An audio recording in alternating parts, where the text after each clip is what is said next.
Your Image, your public relations flagship program on TV. Today, I have guests who are worthy to discuss the topic. And the topic is political parties and the issues of inclusiveness. You can remember when we were transitioning into the Fourth Republic, that was May 1999, there were hopes that political parties will engender full participation, there will be inclusiveness of all the people who will be involved in the society to help democracy to grow. Or how have we fared? I'll be asking my guests, how have we succeeded in engendering inclusiveness in the activities and sustaining democracy in Nigeria? I have with me a public analyst, social commentator, and a man who is also very deep on issues that enhances democracy. Talking about ANIMASHAHUN. You're welcome, sir. Thank you very much. Nice to be on set. It's nice to have you. Nice to be here. I also have with me an expert in planning, who also applies his trade with the Federal University of Agriculture, Abeokuta, in person of OLALEKAN, SOTUNDE. You're welcome. Thank you very much. It's nice to have you once again. Thank you very much. It's my pleasure to be here. When I had you last time, it was when at the emergence of the Ukraine-Russia war. I remember. We thought the war would have abated, and here we are. The war is still raging. Well, we hope for peace. Sure. You're welcome.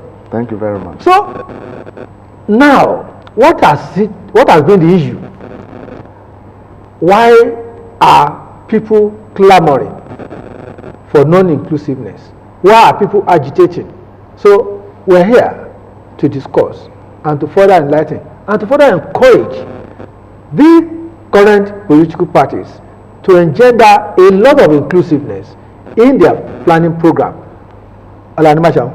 Thank you very much. What's your view? You see, ordinarily, for any political party to survive, you've got to be able to organize yourself in such a way that the element of synergizing, the synergy between all segments of such organization will be so cohesive to the extent that they will be able to go out as a formidable front towards winning an election, because democracy requires inclusivity.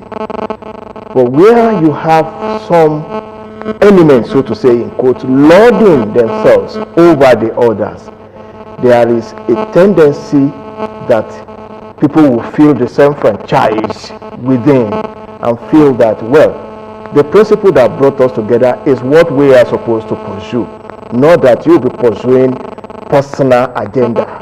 And that, in essence, will militate against the interest of oneness in such an organization. And if, as a political party, you are unable to maintain that element of inclusivity, how then do you forge ahead into presenting yourself for the public to elect you into offices with the hope of working around every variables to bring about the dividends of such democracy and governance to the generality of the public? In essence, the people will start having doubt that where you are unable to cohabit effectively as a group, how can we trust you with our commonwealth in terms of managing our resources in the interest of everybody?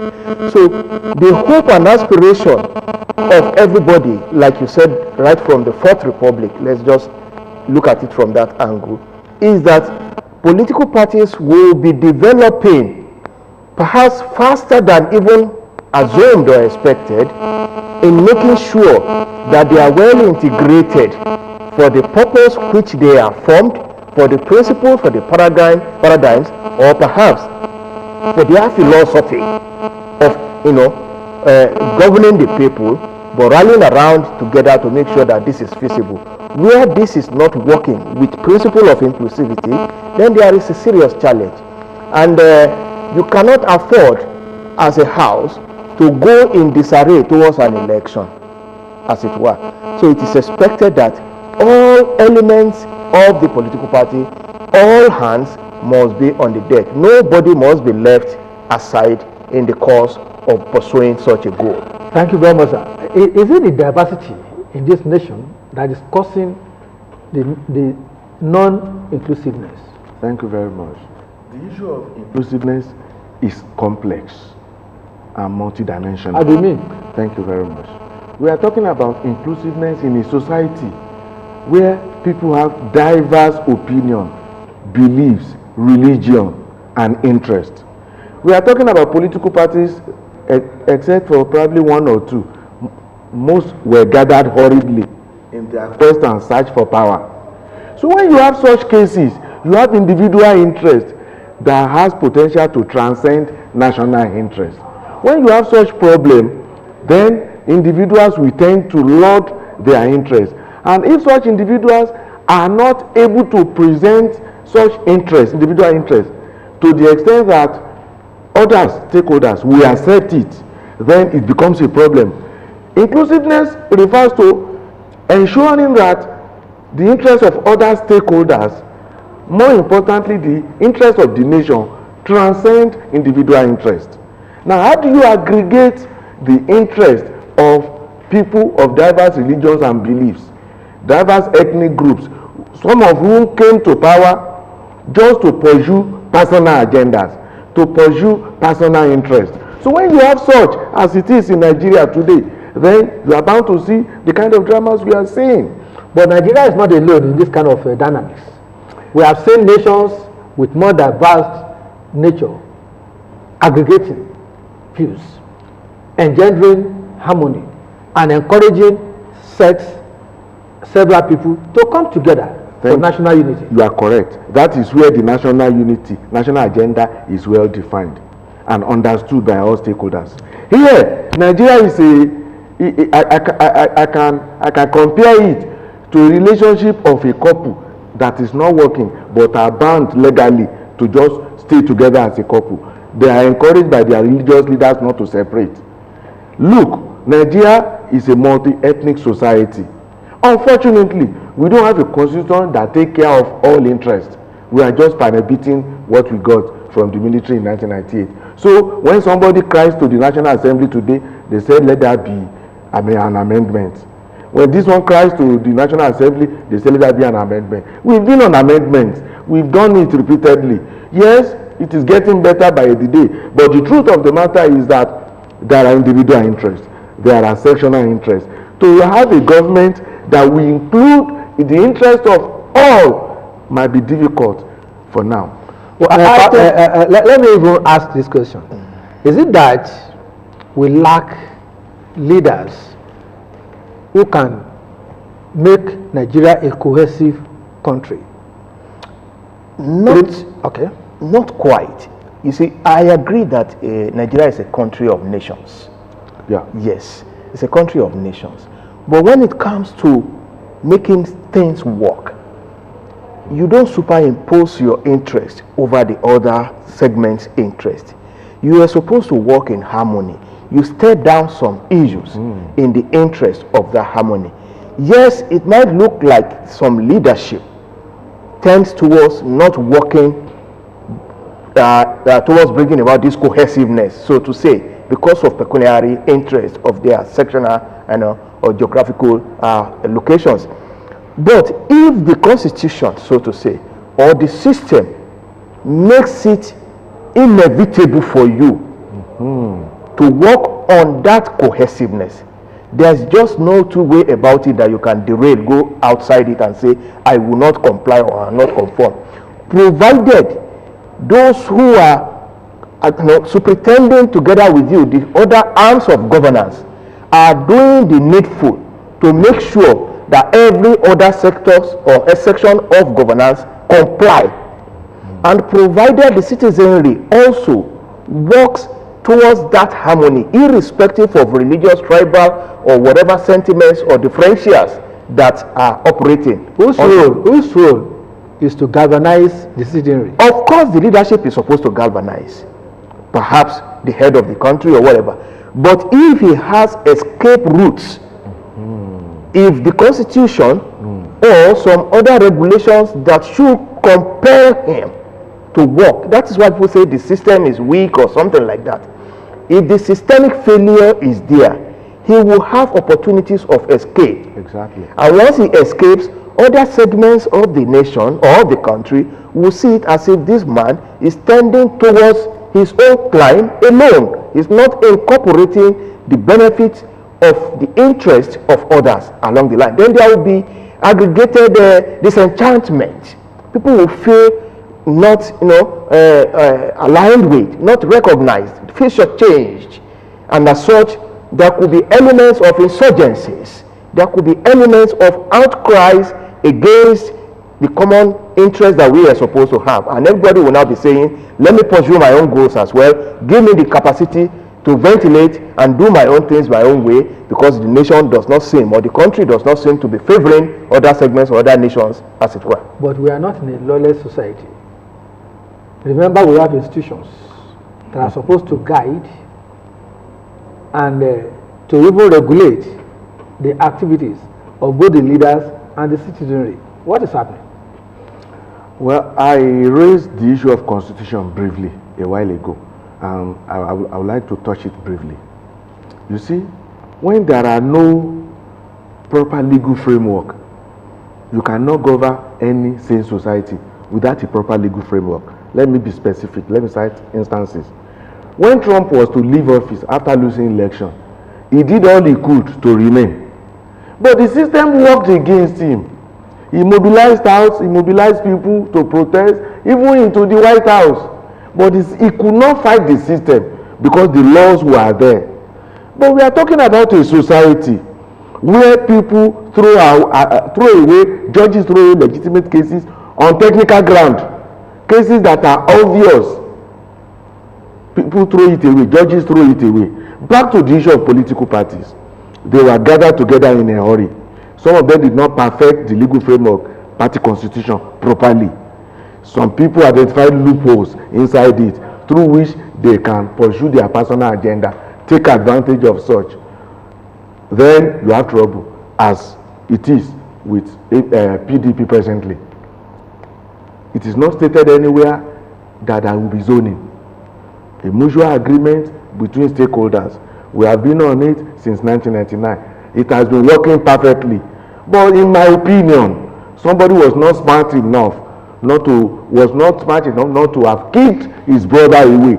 He did not deem it fit that he should be careful when he was throwing his brother away as national chairman. He was only interested in getting the party ticket. So his brother is kicked away. He gave it to somebody else with assurance from those who promised him that you get party ticket. Unfortunately, we all know how it went. Now he's feeling bad, feeling cheated. Why? Non-inclusiveness. Why? All stakeholders were not considered. It was me. After all, the party was in my pocket before this one came back from Dubai to come and pick it. You get what I'm saying? We all know the story. What are we saying? If he had considered the interest of every other stakeholder, he would have said, okay, you want the party ticket? No problem. There are waivers? No problem. If there was no waiver, Atiku Abubakar would not have been allowed to contest in the primaries. But some people said, since it is not written in the constitution of the party, anybody can contest. Yes, zoning is not enshrined in the constitution of the party. Let's throw it open. Even when you know there is an existing agreement that should not be flouted. But for his personal interest, he agreed. In the other party, somebody said, I'm not going to participate in any, what is it called now? Consensus.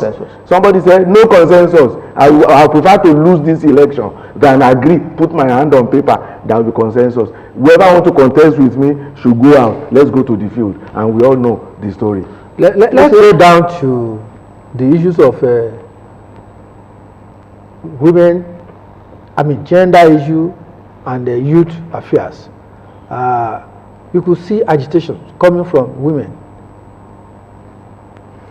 You see, it appears because every politics is local.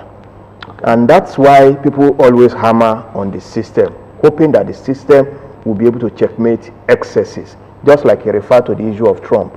It's the same thing that replicated in issue of straws in UK before Richie come in now. You know, the issue is the system is able to checkmate whatever the downside of the, you know, behavioral pattern of the person's personnel, the political personnel or whatever.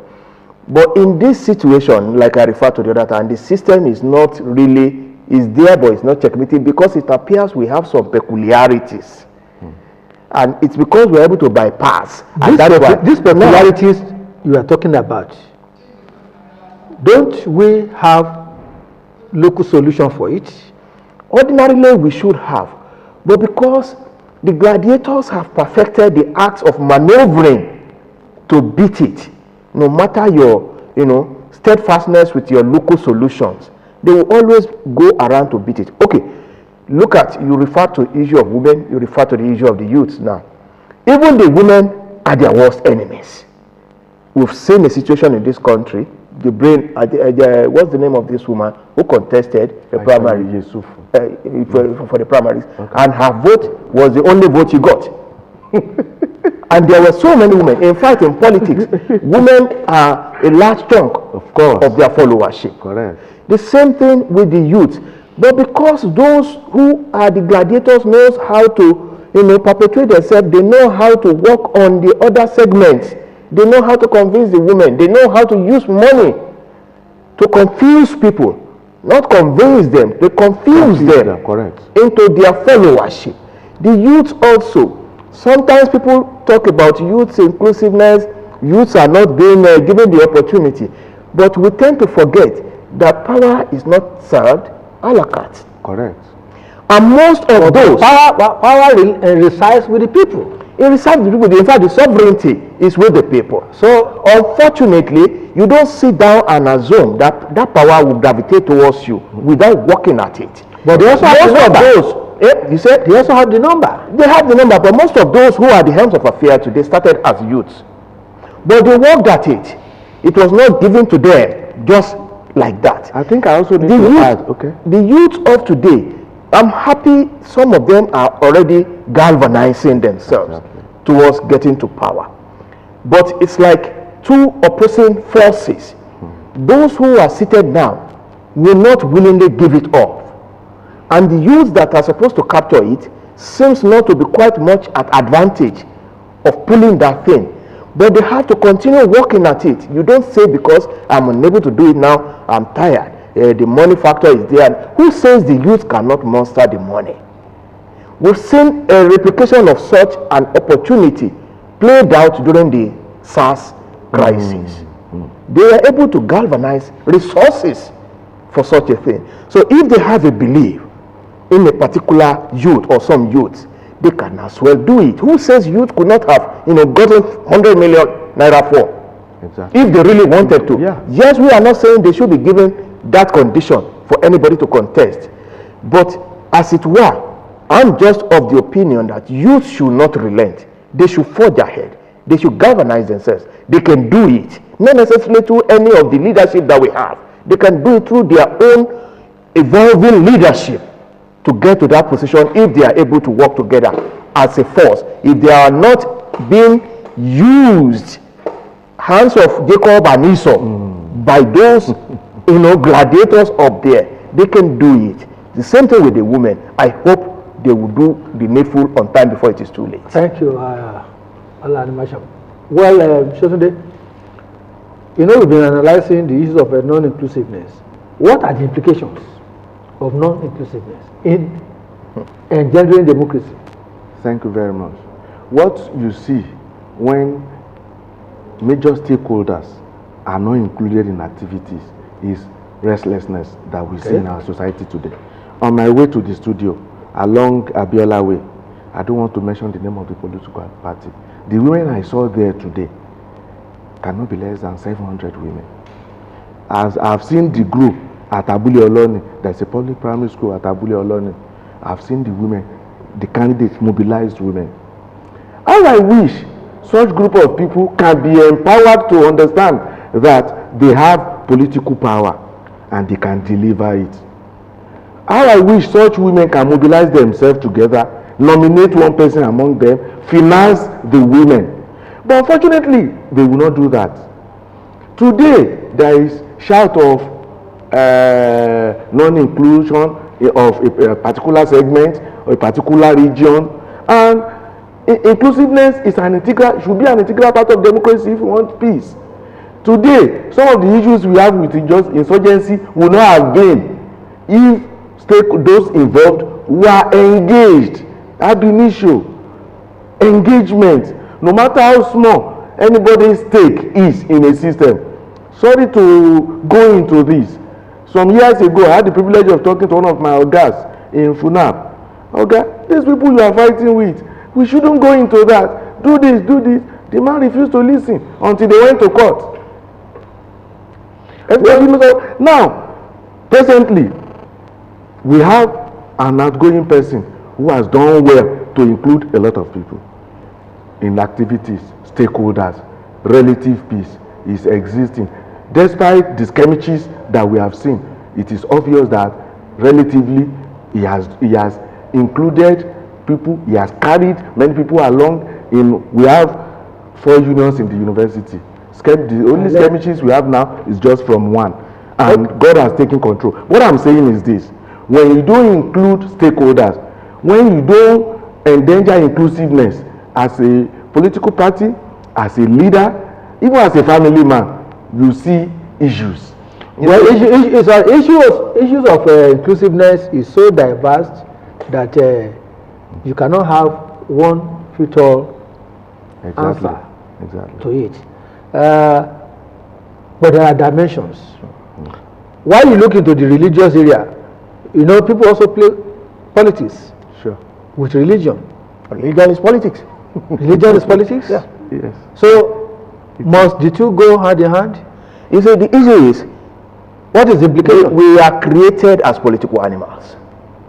Whether you want to look at the issue of tribe, religion, whatever, the elements of politics is inherent in human nature. It is the partisanship that is not common to all of us. But where you are supposed to play the partisanship, you have to be very smart with it to make sure that there wouldn't be non-inclusivity amongst those that you are together. And where that comes up, there will be elements of disenchantment, like you were asking the other time, that what are the downside? And once such sets in, those who feel disenchanted will go to any length to make sure that things will not work appropriately. And if it affects a nation as well, where you don't include the citizenry or the various segments, and if people felt left out, they will go all out to make sure that they protect themselves against all these negativities. So in essence, like I said, religion is politics. If you don't play it very well and you allow things to go astray, people will feel that you are overprotecting your own religion against their own community of faith. And most often in Nigeria, we only look at, or most often we mostly look at the Christianity or Islam religion, forgetting that there are other communities of faith abandoned all around the nation. Well, we will continue with those illustrations. I want to say that the issue of inclusivity in political atmosphere is something that we would need to thoroughly look into. And coming next week, we will further discuss on what citizens must understand, and even leaders, political leaders must understand that inclusiveness in political parties is very, very vital for sustainable democracy. That is one thing we should be sure of. Until next week, where we'll be discussing this issue further, I'd like to appreciate ANIMASHAHUN. ANIMASHAHUN is a public analyst, public commentator. You're welcome, sir. Thank you very much. Sotunde, It's a pleasure to be here. a great planner. Welcome. Thank you. Once again, we are happy to be. We are happy to have you. And come next week, we'll be thoroughly.